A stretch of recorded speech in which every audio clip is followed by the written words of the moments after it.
자, 이번 시간 재산세 산출 과정 등에 관한 내용 다시 문제 가지고 보겠습니다. 그래서 자, 먼저 과세 표준 세율 등에 관한 설명 틀린 것은 해서 자, 주택에 대한 과세 표준이라고 하는 것 시가 표준액에 100분의 60의 공정시장 가액비율을 곱해서 산정한다. 오른편 이렇게 구성을 하고 있고요.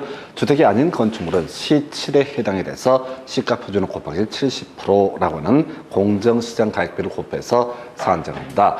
그 다음에 이제 토지에 대한 과세 표준이라고 하는 C6 이렇게 가야 되죠. 그래서 일단 C7로 가야 되죠. 그래서 3번을 틀리게 뽑아냈습니다. 4번이 오른편이죠. 그래서 토지에 대한 과세 표준이라고 하는 것은 개별 공시지가에 100분의 70을 곱해서 산정한 가액이겠어요. 이건 겁나 쉽게 뽑은 거죠. 두 개가 3번, 4번이 매칭이 안 되잖아요. 그래서 좀 정신 차리고 있으면 거저주는 문제 중에 하나가 될 테고 5번쯤 주택에 대한 재산세는 주택별로 표준세율을 적용을 하게 된다 해서 답은 3번 좀 쉬웠던 문제가 되겠고요. 그 다음 문제예요.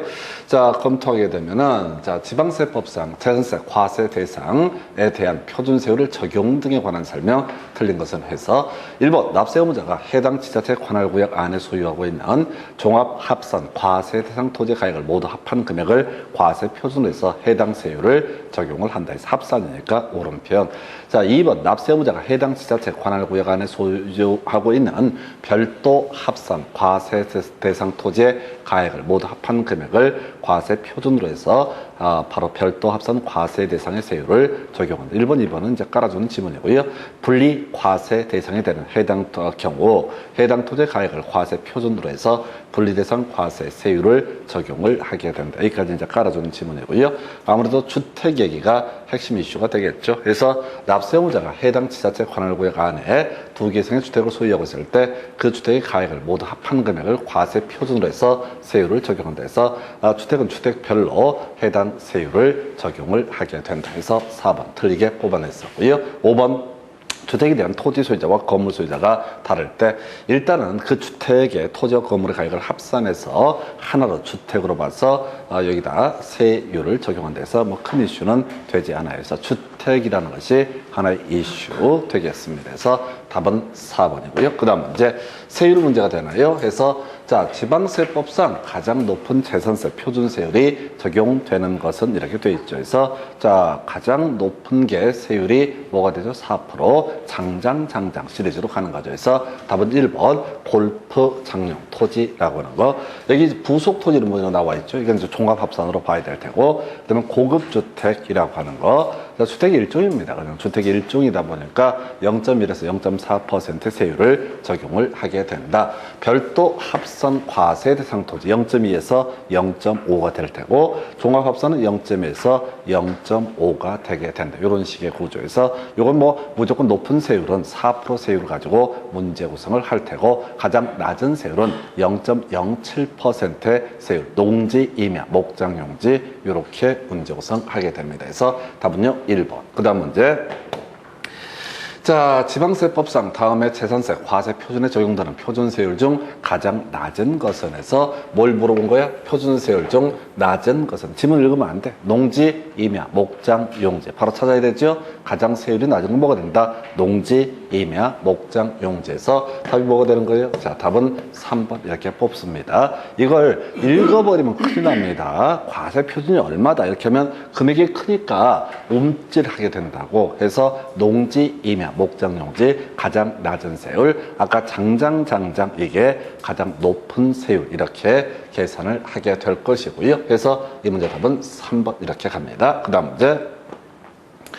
자, 지방세법상 재산세 표준세율이 초과 누진세율로 되어 있는 재산세 과세 대상을 모두 고르시오. 그럼 우리가 단일 세율만 외우셨거든. 단일 세율 아닌 것이 뭐가 된다? 초과 누진 세율이 되게 된다. 같은 맥락의 문제입니다. 그래서 자, 단일 세율이라고 하는 거 일단 보면은 분리 과세 대상 토지는 뭐가 된다? 단일 세율을 적용한다. 경우의 수가 0.07%, 농지, 임야, 목장, 용지라고 하는 거 0.2%가 염정고 염전과 터미널 부지 4%가 골프장용 토지, 고급 오락장용 토지라고 하는 것이 있었고요.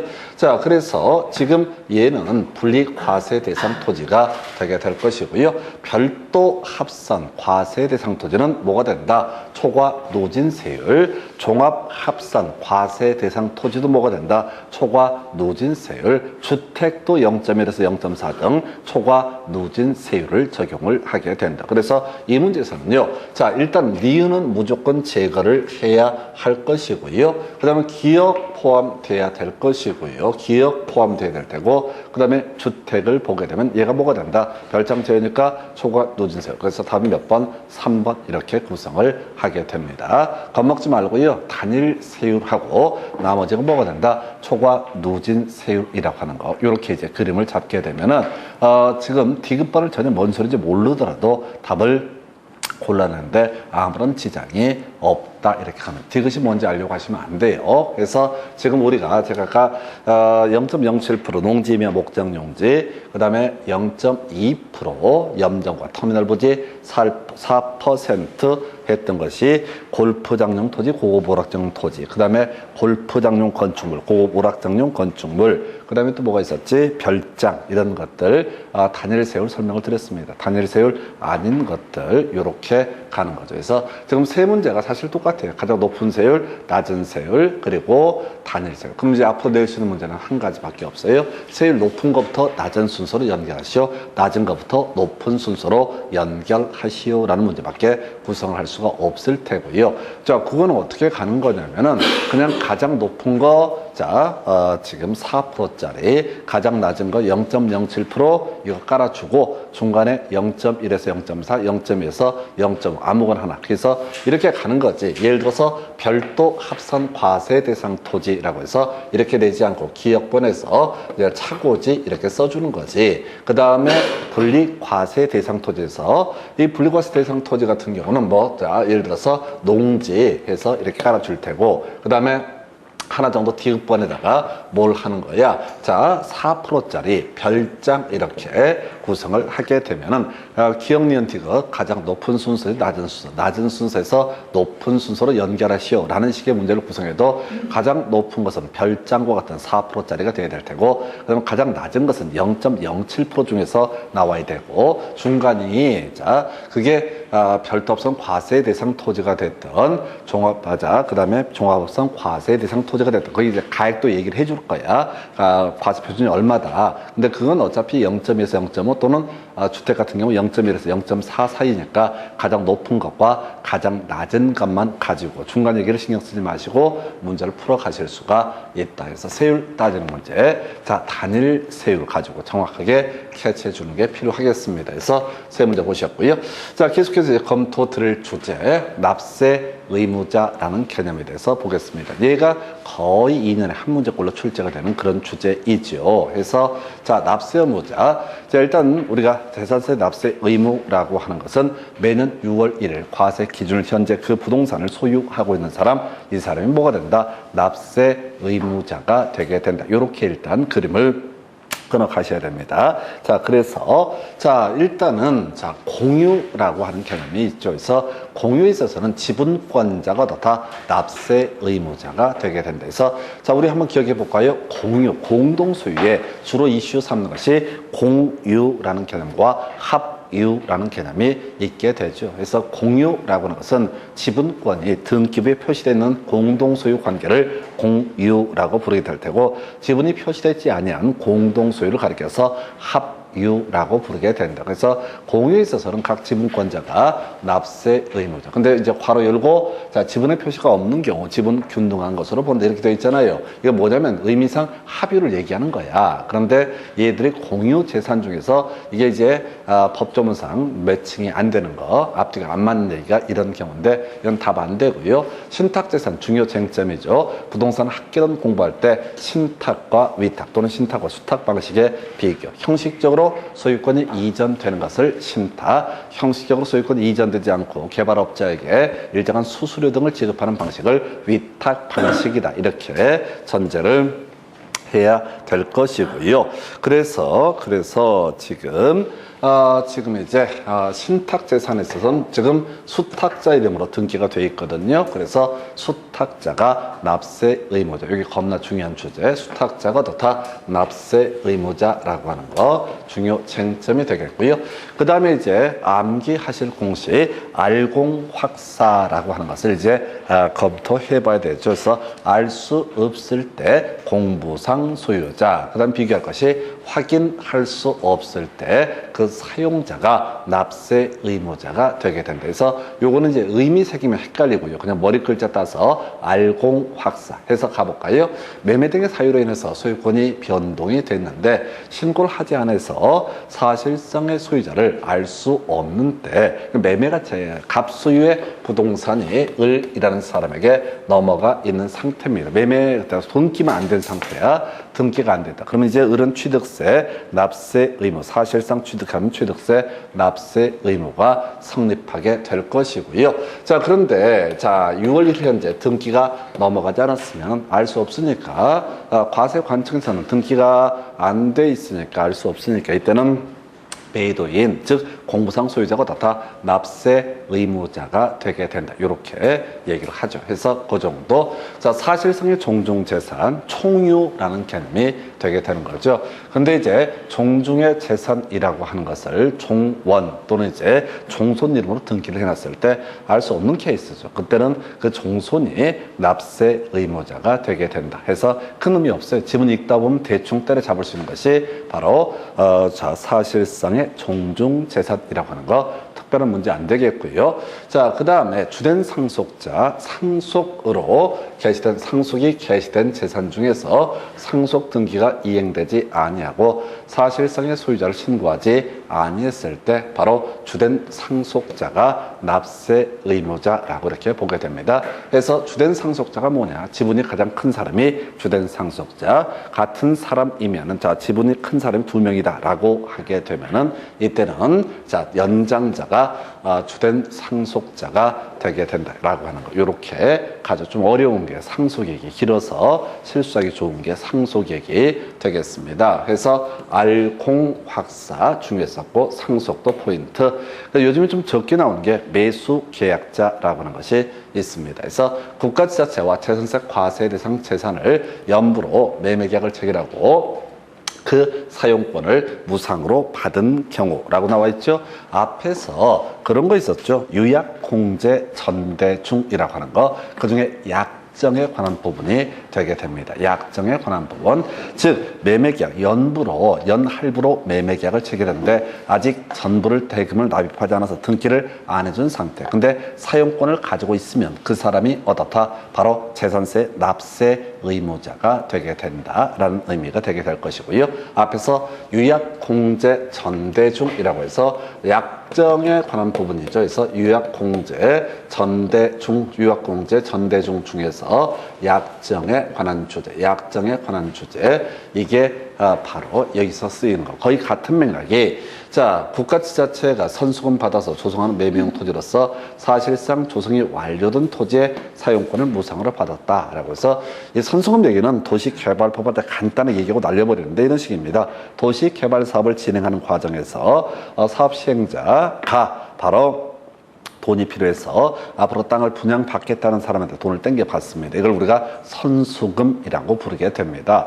그런데 아직 사업이 준공이 되지 않아서 소유권 이전기를 해줄 수는 없는 상태이고 사실상 사용은 가능해서 그 사람에게 사용권을 부여했다. 그러면 그 사람도 곧 취득할 것이니까 재산세 납세 의무자가 되게 된다라고 할 것. 그 다음에 좀 어려운 거 사업 시행자라고 해서 도시개발법이라는 주제와 연계되어 있죠. 채비지, 보류지라고 하는 거. 채비지는 도시개발 사업에 드는 비용이 충당하기 위해서 시행자 몫으로 빼놓은 땅. 보류지는 규약 등을 통해서 바로 일반인에게 환지를 하지 않고 특정 목적을 위해서 빼놓은 땅을 보류지라고 부르게 된다 해서 자 시행자가 납세 의무자가 되게 된다. 그리고 자 확인할 수 없는 경우라고 나와 있죠. 확인할 수 없는 경우. 자 그러니까 이게 어떤 경우냐면 어떤 바닷가의 토지를 누가 이용을 하고 있더라. 근데 공부상 신규 등록이 되지 아니한 상태, 그때도 전세 받아냅니다. 사실상의 사용자에게서. 이게 이제 뭐랑 아까 알 수 없을 때 얘기하고 두 개를 섞어서 구성을 합니다. 헷갈리게. 알공확사라고 해서 알 수 없을 때 공부상 소유자, 확인할 수 없을 때 사용자가 어떻다? 납세 의무자가 되게 된다 해서 알공확사, 이렇게 그림을 잡아가게 됩니다. 그래서 알공확사라고 하는 거 해서 제일 까다로운 파트가 바로 납세 의무자. 이게 문장 단위로 나오기 때문에 쉽지가 않아. 읽다 보면 약간씩 헷갈리는 부분이 되겠습니다. 그래서 납세 의무자 중요한 출제 이슈로 등장돼 있고요. 그 다음에 이제 검토하게 될 주제, 재산세 보통 징수라고 해서 앞에서 우리가 지금 지방세 중에서 취득세하고요, 등록면허세라고 하는 것이 있었죠. 그래서 취득세와 등록면허세는 신고 납부 대상이 됐던 것이고, 취득세에서는 취득세 과세 대상 물건을 취득한 날로부터 60일, 6개월 내에 신고 납부를 해야 된다. 물론 그 전에 등기를 할 때는 등기 신청서 접수하는 날까지 취득세 납부 의무가 있었고요. 자, 등록면허세에서는 신고하고 납부를 해야 되는데 신고 안 했어도 납부만 하게 되면 신고하고 납부한 것으로 본다. 이런 식으로 주제가 되어 있었죠. 이에 대해서 재산세라고 하는 것은 바로 보통 징수라고 해서 매년 6월 1일 재산을 소유하고 있는, 보유하고 있는 그 사람에게 과세관장, 지자체청이 알아서 세금을 부과를 하게 됩니다. 그래서 자, 부과권자 해당 지자체에서 부과를 하게 된다. 그 다음에 이제 납세지라는 개념과 연결되어 있죠. 그래서 지방세는 공통적으로 부동산의 소재지가 납세지가 되게 된다. 그래서 지방세, 자, 취득세, 등록면허세, 재산세는 자, 바로 부동산의 소재지가 납세지가 될 테고, 국세라고 하는 거, 양도소득세, 종합소득세 이런 것들은 주소지가 납세지가 되게 된다. 이렇게 얘기를 합니다. 그 정도 수시 부과할 수 있다. 중요치 않고요. 납세 고지서 발급, 납기 개시 5일 전까지 발급을 해야 된다. 뭐 나머지 큰 이슈 안 되고요. 2,000원 미만일 때는 어떻다? 징수하지 아니한다. 그래서 이 주제가 이제 뭐랑 연계되면 0.07% 농지면 목장용지 이런 저세율을 적용하는 분리과세 대상 같은 경우 문제가 되게 됩니다. 그래서 이게 이제 농지 임야 목장용지 같은 경우 세율이 워낙 낮았었죠. 0.07%. 그러니까 경우에 따라서 2,000원 미만이 나오는 경우가 아주 비일비재합니다. 그래서 2,000원 미만이 나오면 어떻다? 부징수라고 하는 것. 그래서 뭐 이게 자체도 중요한 건 아니고요. 그래서 일단은 논의 전제가 보통 징수라고 하는 것. 그럼 이제 여기서 출제 이슈가 되게 될 것은 바로 납기라는 것이 기본적인 출제. 2, 3년에 한 문제 구성되고요. 이 문제를 출제할 때는 거저주는 문제 중에 하나가 되겠습니다. 그래서 납기라고 해서 건축물, 토지, 주택 세 가지가 이슈가 되게 되죠. 그래서 자, 우리가 이렇게 봤어요. 이거 설명드릴 때 항상 했던 게 토지가 있고요. 그 위에 건물이 존재하게 된다라고 해서 자, 그래서 어떻게 된다고요? 건물부터 재산세 받아내고요. 그 다음에 토지분에 대해서 재산세를 나중에 징수를 하게 된다. 그래서 건물분 재산세 7월 16일부터 7월 31일까지 납기가 되겠고요. 토지분 재산세 9월 16일부터 9월 30일까지 재산세 납기가 정해져 있게 됩니다. 자, 그런데 말이죠. 거의 대부분의 문제는 주택을 가지고 구성을 하죠. 그래서 주택은 반반이야. 원칙이 반반 이렇게 돼 있습니다. 그래서 7월 16일부터 7월 30일까지 2분의 1을 납부를 해야 되고요. 9월 16일부터 9월 30일까지 또 2분의 1을 납부를 한다. 근데 출제 포인트는 이게 해도 넘어갈 정도로 이것만 거의 도배하다시피 구성을 하죠. 바로 20만 원 이하가 됐을 때 바로 해당 연도 7월 16일부터 7월 31일까지 한꺼번에 부과 징수할 수 있다. 그래서 요걸 가지고 틀리게 구성할 때는 토지를 끌고 들어와요. 토지라고 하는 게 9월 16일부터 9월 30일까지 납기가 정해져 있게 되는데, 자, 토지분 재산세액이 만약에 20만 원 이하가 될 때는 7월 16일부터 7월 30일까지 한꺼번에 부과 징수할 수 있다. 이렇게 트릭을 쓰게 됩니다. 왜? 건물분은 애초에 20만 원이든 30만 원이든 무조건 7월 16일부터 7월 30일까지니까 이건 건드릴 이유가 없는 거야. 그래서 토지가 9월 16일부터 9월 30일까지 납기를 해야 되는데 20만 원 이하가 되면 이때 7월 16일부터 7월 30일까지 한꺼번에 부과 징수할 수 있다. 이렇게 이제 함정을 하는 식으로 구성이 되게 됩니다. 그래서 이게 특례 조항 이런 거 보셨고요. 자, 분납. 자, 법이 개정이 됐죠. 그래서 250만 원 초과하게 되는 경우 자, 바로 2개월 내에 분할 납부해 할 수 있다 해서 이게 중간에 법이 개정이 됐습니다. 혹시 책에 수정이 안 됐으면 수정을 해 주셔야 될 테고요. 이게 이제 종부세는 역시 250만 원 초과하게 되면은 6개월 범위 내에서 분납할 수 있다 이런 게 나오게 되는데 최근에 법이 개정이 됐던 사안이 재산세 250 초과하게 되면 어떻다? 2월의 범위 내에서 분납할 수 있다. 사실은 여기서는 그렇게 중요한 출제 이슈는 아니고요. 이 재산세에서는 사실 물납이 중요한 이슈고 분납이라는 것은 나중에 양도소득세 영역에서 주된 출제 영역이 되게 됩니다. 그래서 일단 이렇게 보셨고요. 그래서 자, 이제 250 초과해서 경우의 수 500 이하가 되면 250을 초과하는 금액까지 2분의 범주에서 분납할 수 있다. 500 초과하면 납부할세액의 2분의 1까지 분납할 수 있다 해서 그렇게 어렵지 않은 주제 되겠습니다. 큰 포인트도 아니고요. 한 번인가 나왔던가 그 정도고 여기서는 이제 쟁점이 되는 게 물납이라고 하는 게 주요한 이슈가 되게 됩니다. 물납이라는 것이 주요한 이슈가 되게 됩니다. 그래서 자, 물납은 자, 하나, 둘, 셋, 넷, 4개씩이나 외워야 되나요? 그래서 첫 번째, 물납이 허용되는 경우 1,000만 원 초과, 납부할 재산세액이 1,000만 원 초과하는 경우가 다 물납할 수 있다. 이렇게 갈 테고요. 두 번째, 물납이라고 하는 게 현금 대신에 부동산으로 내는 건데 그 지자체 관할구역 안에 있는 부동산으로 다 물납할 수 있다. 그래서 뒤에 문제 보면 서울시하고 성남시에 토지를 부동산을 가지고 있는 사람이 성남시에서 부과된 재산세에 대해서 물납을 하고 날 때 성남시에 있는 부동산만으로 다 물납할 수 있다. 이런 식의 구조에서 1,000만 원 초과 그 지자체 관할구역 안에 있는 부동산에 대해서 물납 가능하다. 이렇게 얘기를 할 테고요. 그리고 나서 자, 물납 신청 관련해서 자, 재산세 물납하려는 사람은 시장문서에게 10일 전까지 신청한다. 중요치 않고요. 자, 지금 요 근래 엽기적으로 구성됐던 것이 변경 신청. 자, 물납을 자기가 하고 싶다고 해서 무조건 물납이 되는 것은 아니고요. 이때 물납이라고 하는 것은 어떻게 간다고요? 시군구청장한테 신청해서 허가를 받아야 됩니다. 근데 시군구청장이 불허가를 통지하게 되면 다른 재산으로 다시 한번 넣다 물납 변경 신청을 할 수 있다 해서 최근에 제일 어렵게 나왔던 주제가 이 아이 변경허가 제일 지저분한 걸 가지고 구성을 했고요. 다만 주기상 지금 내야 될 짐은 다 냈고요. 바로 지금 이제 물납을 한다고 했을 때 그 부동산의 평가 방법이라고 하는 거 과세 기준을 현재 시가 소위 시가 표준액이라고 하는 것으로 물납을 허락을 하게 됩니다. 앞에서 공부하셨죠? 시가 표준액 공자 그다음에 기준 시가 같은 맥락이었었고요. 자, 토지에 있어서는 개별 공시지가 이게 시가 표준액, 단독주택에 있어서는 개별 주택 가격, 공동주택에 있어서는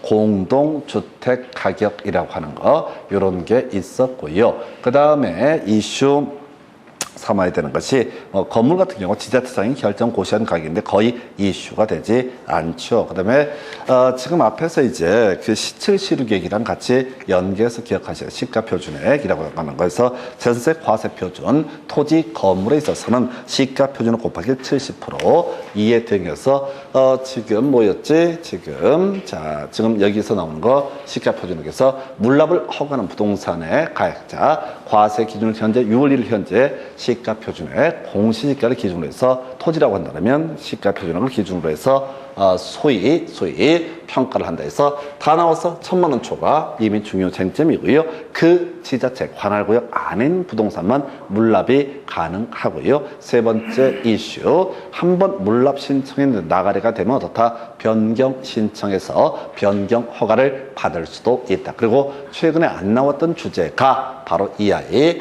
과세 기준을 현재 시가라고 하는 것을 물납 대상 부동산의 평가액으로 얘기를 하게 됩니다. 그래서 자, 일단은 이 정도고요. 압류 얘기가 너무 오래전에 한번 구성해야 되는데 나중에 문제 가지고 다른 재산에 대해서 압류할 수 있다 이런 게 나오는데 큰 의미는 없어 보입니다. 이 주제는 앞에서 납세 의무자, 신탁재산이라고 하는 것이 하나의 이슈가 됐던 것이죠. 신탁재산에서 수탁자가 납세 의무자가 되게 됩니다. 수탁자가 맡아두고 있는 그 신탁에 다른 재산이 있다라고 했을 때 일부 수탁자가 일부 재산에 대해서 전세를 내지 않았다라고 한다라면 그 부분에 대해서 압류할 수 있다. 이런 거 나오는데 큰 쟁점은 되지 않는 것. 그래서 일단 뒤에 있는 주제 중에서 외울 것들 다시 한번 아무래도 제일 양도 많았던 것이 납세 의무자라고 하는 거 가보겠습니다.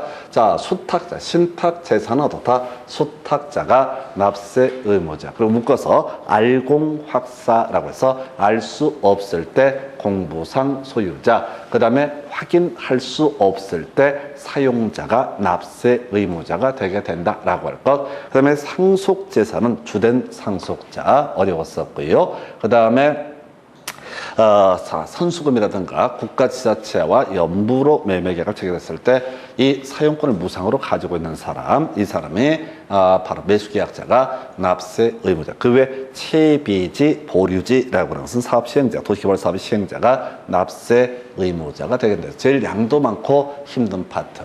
그 다음에 이제 납기라고 하는 주제가 자, 쟁점이 됐었죠. 납기라고 해서 주택만 가십시다. 원래 7월 16일부터 7월 31일까지 2분의 1. 그 다음에 이제 9월 16일부터 9월 30일까지 2분의 1. 이렇게 내야 되는데, 자, 주택분 재산세 20만 원 이하가 되게 되면 이때는 7월 16일부터 7월 30일까지 한꺼번에 부과 징수할 수 있다라고 하는 거. 요렇게 보시고. 분남 뭐 큰 쟁점 안 됩니다. 그래서 250초과 2개월 내. 자, 출제 포인트 뭐라고 그랬어요? 물납이라고 하는 거. 자, 1,000만 원 초과. 두 번째, 그 지자체 관할구역 안에 있는 부동산. 그리고 지금 와서 제일 마지막 나오는 게 지저분한 건데 변경 신청할 수 있다는데 지금에 와서는 바로 시가라고 하는 것 또는 시가 표준에 이게 물납할 때 그 부동산의 평가액이 되게 된다. 요렇게 그림을 잡아 봐야겠고요. 자, 요 정도 주요 이슈들 설명드렸고, 자, 지문 문제 가지고 몇 개 체크를 해 볼까요? 해서 자, 보도록 하겠습니다. 문제 가지고 주요 이슈 몇 개만 체크를 해 보겠습니다. 그래서 자, 납세 의무자에 관련된 문제가 먼저 나와 있습니다. 납세 의무자. 자, 그래서 지방세법상 재산세 납세 의무에 관한 설명 옳은 것을 고르시오라고 해서 1번 지문이요. 재산세 과세 기준을 현재 소유권의 규정이 분명치 않아서 확인할 수 없는 경우 알공확사니까 확인할 수 없는 경우 어떻다? 사용자가 납세 의무자에서 1번 오른편 되겠습니다. 2번 자, 주택의 건물과 부속 토지 소유자가 다를 때 이 주택에 대한 산출세액을 자, 건축물과 부속 토지의 면적 비율이 아니라 가액 비율입니다. 이건 고치면 안 돼요. 너무 어렵기 때문에. 자, 유일하게 제가 빼버리는 주제가 이 주제가 될 테고요. 그 다음에 국가와 재산세 과세 대상 재산을 연부로 매매계약을 체결했다. 사용권을 무상으로 받고 있다. 그러면 매수 계약자가 납세 의무자가 있다. 납세 의무가 있다. 그 다음에 공부상 개인 등의 명의로 등재된 사실상의 종중재산. 이거 종중재산인지 아닌지 알 수 없으니까 공부상 지금 공부상 소유자가 어떻다? 납세 의무자라고 할 것. 자, 공유재산일 때 기본적으로 지분권자를 납세 의무자로 보되 지분의 표시가 없으면 이때는 그 지분은 동일한 것으로 해석을 하게 된다. 소위 이제 합의에 관한 부분이고 최연장자 이런 거 없죠. 주된 상속자이지만 연장자라는 얘기는 주된 상속자를 판단하는 기준점 중에 하나가 되게 됩니다. 그래서 자, 이 문제 나름 겁나 어려웠어요. 왜냐면 납세 의무자를 이렇게 쭉 공부하다가 제일 마지막에 나오는 것이 바로 알공확사 확인할 수 없을 때 어떻다? 사용자가 납세 의무자가 되게 된다. 이렇게 구성을 했었거든요. 그래서 알공확사라고 해서 4번, 1번 이렇게 구성합니다. 2번 그 다음 문제. 자, 지방세법상 재산세 납세 의무자 틀린 것을 고르시해서 상속이 개시된 재산. 그러면 납세 의무자 누가 된다? 주된 상속자가 납세 의무자가 되게 된다. 주된 상속자가 누구냐라고 했을 때 상속 지분이 가장 높은 상속자. 이 사람이 2명 이상이 되게 되면은 이때는 누가 연장자가 납세 의무자가 되게 된다. 이렇게 봐야겠고요. 자, 신탁법에 따라 수탁자 명의로 등기된 경우 어떻다? 자, 위탁자 틀렸죠? 수탁자가 납세 의무자가 되게 된다. 자, 국가가 선수금 받아서 무상 사용권을 부여했다. 그러면 이 사람 매수계약자 또는 사용권을 무상으로 받은 사람, 이 사람이 납세 의무자라고 할 것. 자, 도시개발법 나와 있으면 채비지 나와 있죠? 보유지 나와 있죠? 그럼 사업 시행자 이렇게 갑니다. 그래서 요거 몇 번 보다 보면 대충 때려잡을 수 있어요. 그 다음에 공부상 소유자가 매매 등의 사유로 소유권이 변동됐는데 신고하지 않아서 사실상 소유자를 알 수 없을 때 알공이니까 공부상 소유자가 어떻다? 바로 공부상 소유자가 바로 납세 의무자. 답은 2번 이렇게 뽑았고요. 자, 한 문제 더 가볼까요? 자, 지금 납세 의무자 아닌 것을 고르시오라고 해서 겁나 많이 나오고 있네요. 납세 의무자. 그래서 자, 5월 30일에 그 매매 잔금, 재산의 매매 잔금을 수령하고 소유권 이전 등기를 한 매도인. 그럼 6월 1일 현재 부동산 소유하고 있지 않죠. 그러면 이 사람은 어떻다? 납세 의무자가 아니다. 이렇게 가야겠죠. 납세 의무자가 아니다. 두 번째, 공유물의 분할 등기가 이루어지지 않는 경우 그 지분권자가 납세 의무자가 되게 된다. 그래서 공유에 있어서는 지분권자가 납세 의무자. 세 번째, 자, 수탁자 가야 되죠. 바로 뒤에 가요. 신탁자에서 나오면 바로 가서 수탁자. 이것도 위탁자는 납세 의무자가 아니다. 이렇게 가야겠고요. 자, 두 번째는 납세 의무자였고, 자, 네 번째 보니까 채비지라고 하는 거 뭐라고요? 사업 시행자라고 하는 거에서 이것도 종전 토지 소유자에서 납세 의무자가 아니다라고 해서 결국 납세 의무자는 지금 이제 아닌 것은 기업과 디귿과 리을이라고 하는 거 이게 어떻다? 납세 의무자가 아니다. 조금 이제 문제 난이도를 올려서 구성을 했는데 그래 봐봤자 이제 몇 개 외우면 되는 겁니다. 근데 납세 의무자는 보시다시피 많은 출제가 이루어지고 있어 만만치가 않아요. 대신 이런 것들은 이제 괜찮은 것 중에 하나. 몇 번 보다 보면 또 대충 오랜만에 보더라도 거의 다 기억이 나는 그런 주제가 되게 됩니다. 자, 그 정도 보셨고요. 그 다음에 이제 검토 드리게 될 주제. 자, 지방세법상 재산세 과세 기준 현재 납세 의무자. 와, 벌써 4문제째 보고 있습니다. 겁나 많이 나와요. 그래서 공유재산. 그럼 끄트머리 지분권자를 어떻다? 납세 의무자로 본다. 자, 확인할 수 없을 때 뭐가 나와야 돼? 사용자, 알공 확사에서 사용자가 어떻다? 납세 의무자. 지자체와 연부로 매매 계약을 체결했을 때 매수 계약자. 물론 당연히 사용권 무상으로 받았다라고 했을 때 매수 계약자. 자, 공부상 개인 등의 명의로 등기되어 있는 사실상의 종종재산 공부상 소유자를 어떻다? 납세 의무자. 상속재산 그럼 뭐가 돼야 돼? 주된 상속인 어떻다? 납세 의무자가 된다. 주된 상속인의 정의 지분이 가장 큰 사람, 상속 지분이 가장 큰 사람. 한편 지금 이제 지분이 큰 사람이 2명 이상일 때 연장자가 납세 의무자라고 해서 자, 상속이 개시된 재산으로서 상속 등기가 이행되지 않고 사실상 소유자를 신고하지 않았을 때 뭐라고요? 주된 상속자. 외워서 가셔야 돼. 읽다 보면 당합니다. 상속은 뭐가 된다? 주된 상속자에서 자, 지금 몇 개 하나 더 살 붙여버릴까요? 자, 알 수 없을 때 공부상 소유자, 확인할 수 없을 때 사용자라고 하는 거. 그 다음에 좀 어려울게 상속 가볼까요? 상속은 뭐가 된다? 주된 상속자라고 해서 알공, 확사, 상주 이런 식으로 가면 좋을 것 같아요. 뭐 신탁 같은 경우는 수탁자 이런 식으로 가는데 신탁재산 같은 경우 몇 번 보다 보면 금방 눈치를 챕니다. 근데 상속 같은 게 이것처럼 어려워요. 설명이 길다 보니까 일단은 상속 재산에 있어서는 주된 상속자가 납세 의무자가 되는 답은 5번 가지고 뽑았어요. 자, 지금 납세 의무자 문제가요 겁나 많이 나오고 있어요. 24회 때, 그 다음에 25회 때, 그 다음에 아까 26회 때도 나왔었고, 그 다음에 지금 나와 있는 게 자, 지금 보게 되면은 자, 28회 때까지 지금 7년 동안 4문제 일단 24, 25, 26, 28 이렇게 나왔었고요. 그 다음 문제 가서 보겠습니다. 보니까 이렇게 되어 있어. 29회 때 문제. 자, 재산세 부과 징수 등에 관한 설명 틀린 거. 납기에 관한 문제 되겠습니다. 그래서 납기, 자, 건물부터 먼저 봐야 되죠. 건물은 7월 16일부터 7월 31일까지, 토지는 9월 16일부터 9월 30일까지, 주택은요, 자, 반반인데, 포인트 20만 원 이하가 되게 되면, 이때는 언제입니까? 7월 16일부터 7월 30일까지 한꺼번에 부과 징수할 수 있다. 이걸로 이제 거의 다 끝나는 거죠. 근데 1번 토지분 뒤쪽이죠. 9월 16일부터 9월 30일. 선박분은 맞는데 선박차하고 항공기도 7월 달이거든요. 근데 큰 의미는 없고요. 자, 재산세를 징수하려면 납기 개시 5일 전까지 발급한다. 이런 것들은 중요치가 않아. 그냥 보통 징수다. 이런 취지가 될 거고. 자, 주택권 재산세로서 해당 연도에 부가세액이 20만 원 이하가 됐을 때 이거 틀렸다. 그래서 7월 31일 납기로 해서 또 한꺼번에 부과 징수할 수 있다. 해서 이 문제도 그래요. 그냥 하도 많이 나오긴 하는데 그냥 루틴이 다 정해져 있어. 그냥 아주. 그 다음에 재산세 물납하고자 할 때 물납 신청을 해야 된다. 자, 1,000만 원 초과 그 지자체 관할구역 안에 있는 부동산. 마지막 시가라고 하는 거. 이 세 가지 정도 기억해 주십시오. 물납 변경 시청이 최근에 한번 지저분하게 구성이 됐었고요. 그 다음에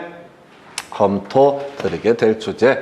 자, 재산세 납부 등에 관한 설명 틀린 것을 고르시오에서 건물분 7월 31일까지 맞죠. 주택분 재산세 20만 원 초과라고 하면 반반씩 하게 되는 거죠. 하나는 7월 31일까지, 하나는 9월 30일까지. 어렵지 않고요. 지자체장은 1,000만 원 초과하는 경우 납세 의무자 신청을 받아서 관할구역에 관계없이 그 해당 납세자의 부동산에 대해서 물납을 허가할 수 있다. 틀렸죠? 1,000만 원 초과 그 지자체 관할구역 안에 있는 부동산에 대해서 어떻다? 물납을 허가할 수 있다라고 할 것. 그 다음에 재산세 납부세액이 1,000만 원 초과해서 물납하고자 하는 사람은 자, 시장 군수 등에 신청해야 되고요. 250 초과해서 분납하고자 하는 사람은 신청서를 제출해야 된다. 해서 5번은 뭐 이제 큰 이슈가 안 될 테고. 보세요. 물납이 아무래도 덩치가 좀 있어요. 분납은 워낙 간단하고, 분납 관련해서는 나중에 양도소득세에서 주된 출제 이슈를 삼게 되기 때문에 아무래도 물납, 재산세 파트에서는 물납이라는 주제가 중요 쟁점이 될 수밖에 없습니다. 납기 거저주는 문제고요. 그 다음에 물납이라고 하는 거 키워드 쫓아가셔야 돼. 자, 골고루 가는 게 중요한 게 아니라 지금 이렇게 기출문제를 분석을 하는 이유는 맨날 시험 문제 거의 똑같이 나와요. 근데 해보셔서 아시겠지만 그냥 들을 때 다 알아. 그냥 봐하는 거지. 근데 이 양이 많아가지고 또 돌아서면 잊어버리고 등등등. 방법은 양을 줄이셔야 됩니다. 그래서 그 정도. 자, 26개 14번 문제. 재산세 부과 징수 등에 관한 설명 틀린 것은 해서 자, 해당 연도에 주택의 부가세액이 100만 원일 때 반반이죠. 7월 30일까지 2분의 1. 그 다음에 9월 30일까지 2분의 1 해서 20만 원 초과니까 이때 1번 틀리게 뽑아냈습니다. 그래서 지금 납기 관련해서는 다 주택을 가지고 쟁점을 삼아내고 있다는 거 눈치를 채셔야 돼.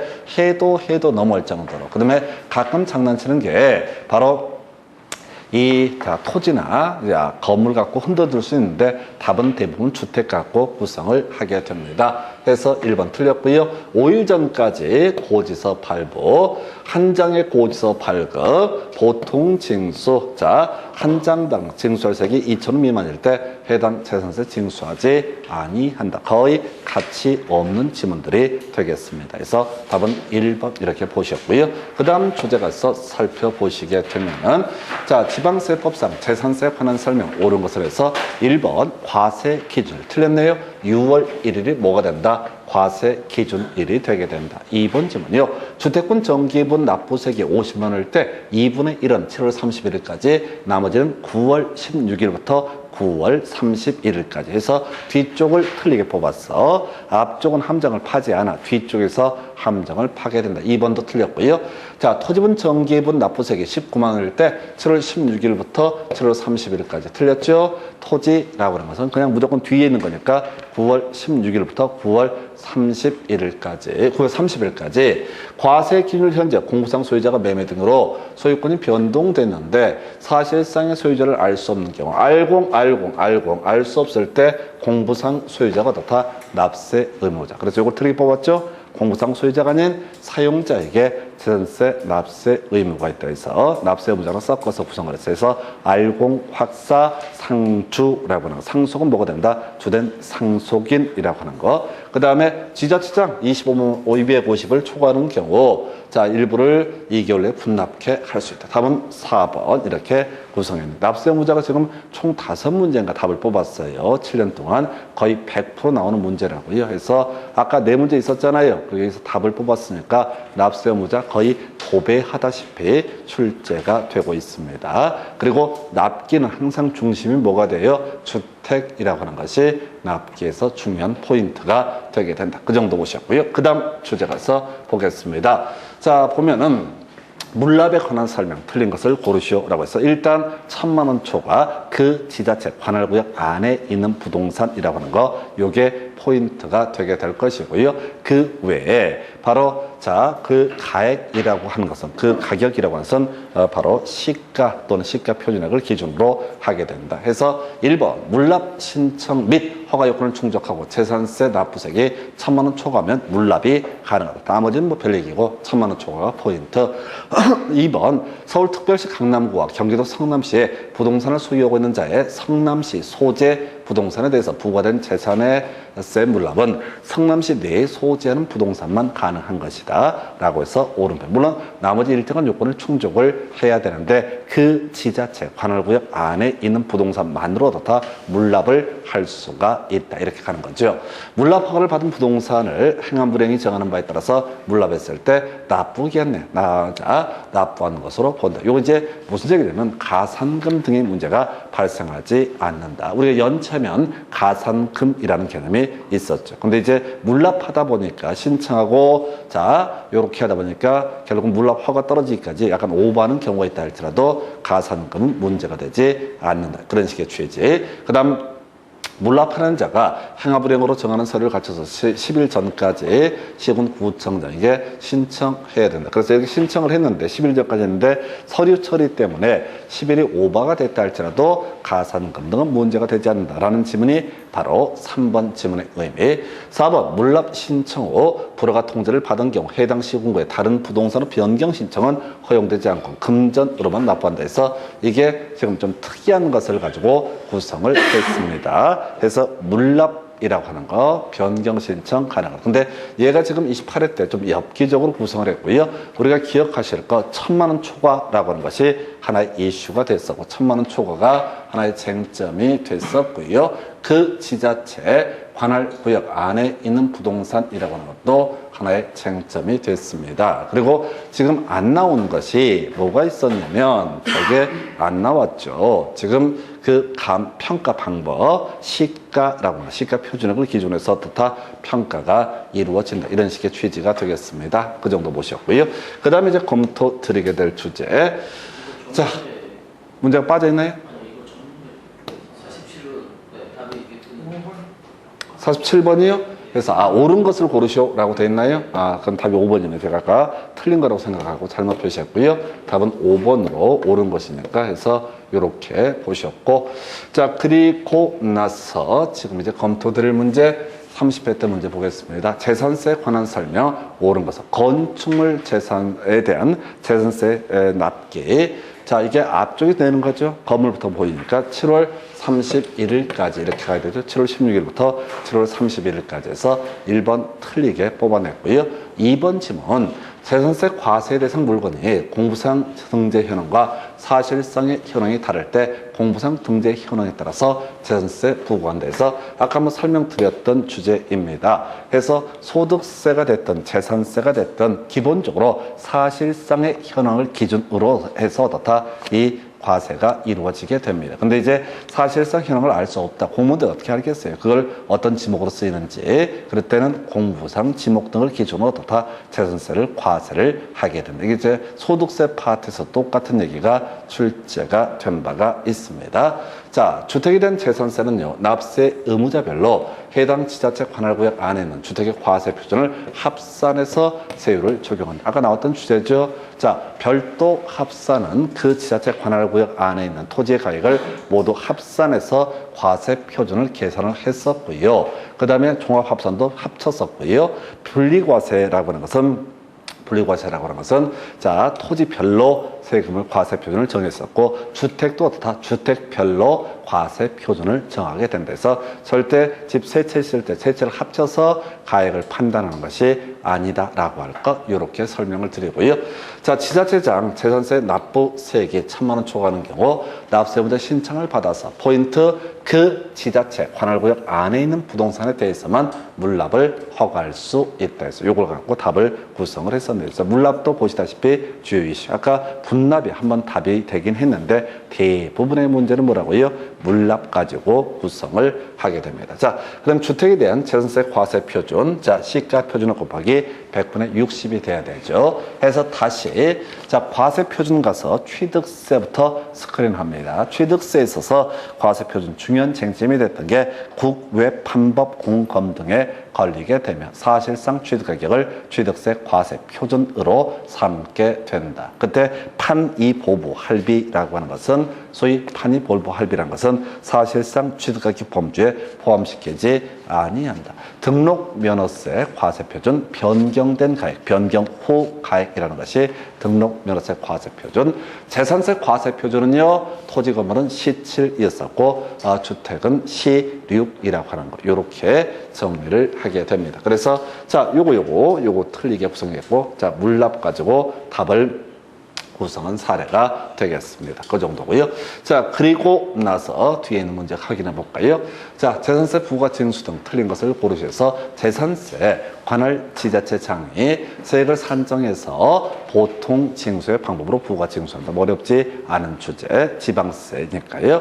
2번 고지서 한 장당 재산세로 징수할 세액이 2,000원 미만이면 그때는 징수하지 아니한다라고 하는 거, 이렇게 갈 테고 어렵지 않아요. 3번 과세 표준 1000분의 40의 세율이 적용되는 별장에 대해서요, 납기 따로 공부 안 했거든요. 그래서 납기 따로 공부 안 했으니까 또 결국 주택의 일종으로 보기 때문에 7월 16일부터 7월 31일까지 반, 9월 16일부터 9월 30일까지 반, 이게 기본인데 납부세액이 혹시 20만 원 이하가 될 때는 7월 30일까지 한꺼번에 부과 징수할 수 있다 해서 약간 어렵고요. 이게 이제 나중에 자, 종합부동산세법이라고 하는 게 있어요. 종부세법이라고 하는 데서 종부세법에서는 자, 주택의 정의라고 하는 게 뭐가 있냐면, 자, 주택 괄호 열고 주택 곱상 주택 괄호 열고 별장 제외라고 이렇게 돼 있습니다. 요즘에 잘 안 내는 문제고요.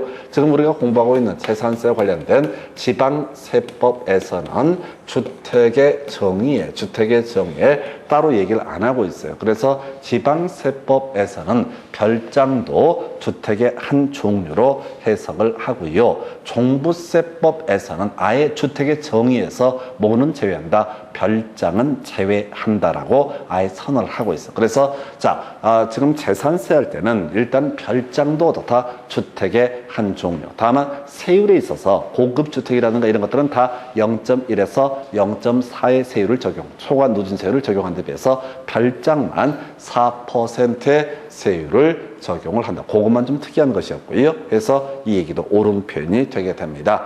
자, 4번 국가지자체에 체납된 재산에 대해서는 가산금, 준가산금 등 적용을 모두 배제한다라고 되어 있고요. 이게 제일 좀 오래전 문제라서 좀 짜증나는 건데, 자, 신탁법에 따라 수탁자명의로 등기된 신탁 재산에 대해서 재산세가 체납이 됐다. 자, 뭐냐면 갑이라는 사람이 X 부동산을 을에게 신탁을 하게 됩니다. 그럼 을을 우리가 수탁자라고 부르게 됩니다. 병도 Y 부동산을 누구한테? 을에게 맡기게 됩니다. 을을 그때 수탁자라고 부르게 됩니다. 그래서 을 명의로 된 X 부동산과 Y 부동산이 존재하고 있다. 자, 이 체납된 재산이 속한 신탁에 다른 재산이 있는 경우 그 다른 재산에 대해서도 어떻다? 압류할 수 있다라고 할 것을 이걸 이제 해당 재산에 대해서만 압류할 수 있다. 뭔 소리냐면 자, 지금 X 부동산 부분에 대해서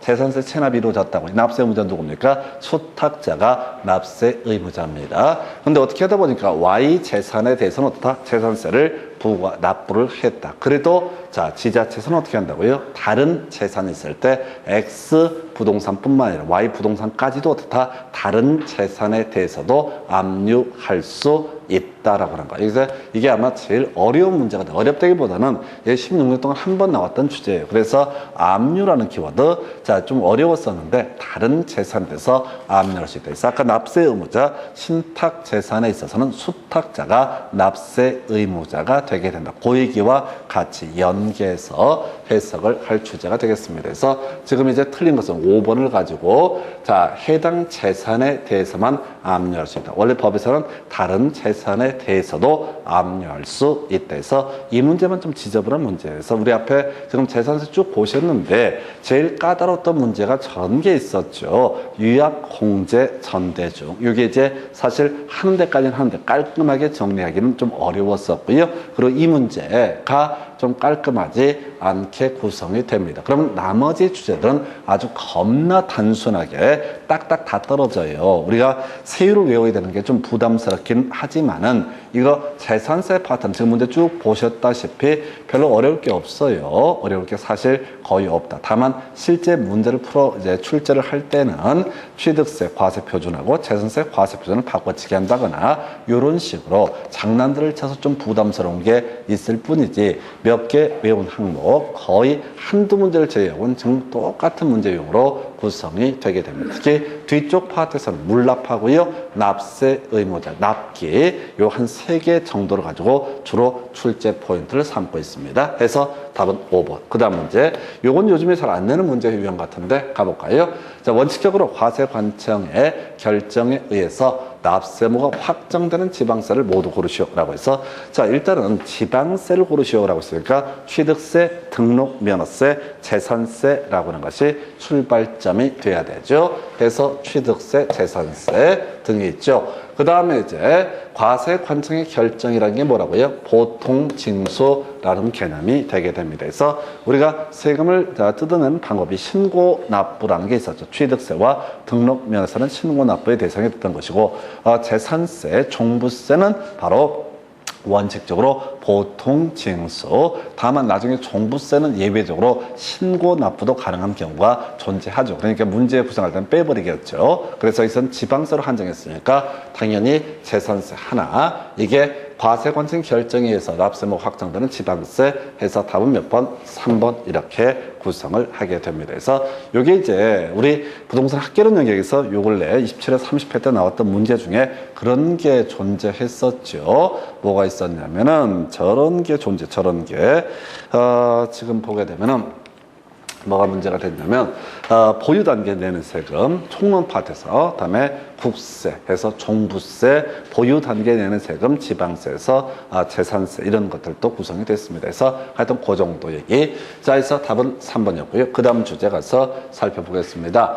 자, 지금 조세 납부 방법으로 물납과 분할 납부가 모두 가능한 지방세는 이렇게 되어 있습니다. 그래서 자, 일단은 결론만 말씀드리면 옛날에는 종부세라든가 양도소득세라고 하는 것도 물납이라는 것이 가능했는데 지금 종부세와 양도소득세는 물납이 폐지가 됐습니다. 그래서 물납을 다루고 있는 세금은 딱 한 가지 재산세. 우리가 외웠던 거 1,000만 원 초과. 두 번째 그 지자체 관할구역 안에 있는 부동산. 그리고 시가 표준액 또는 시가를 기준으로 물납을 허가할 수 있다. 이렇게 논의가 됐었고요. 자, 일단 종합소득세는 국세에 해당이 됩니다. 자, 종합부동산세, 국세에 해당이 되게 됩니다. 그리고 이제 요 세 가지가 소위 이름하여 지방세 일종이 될 텐데 이건 이제 취득세는 물납이니 분할납부냐 전체 허용이 안 될 테고 우리가 알고 있는 게 재산세잖아요. 그래서 재산세 도시지역분이라고 하는 거 나와 있죠.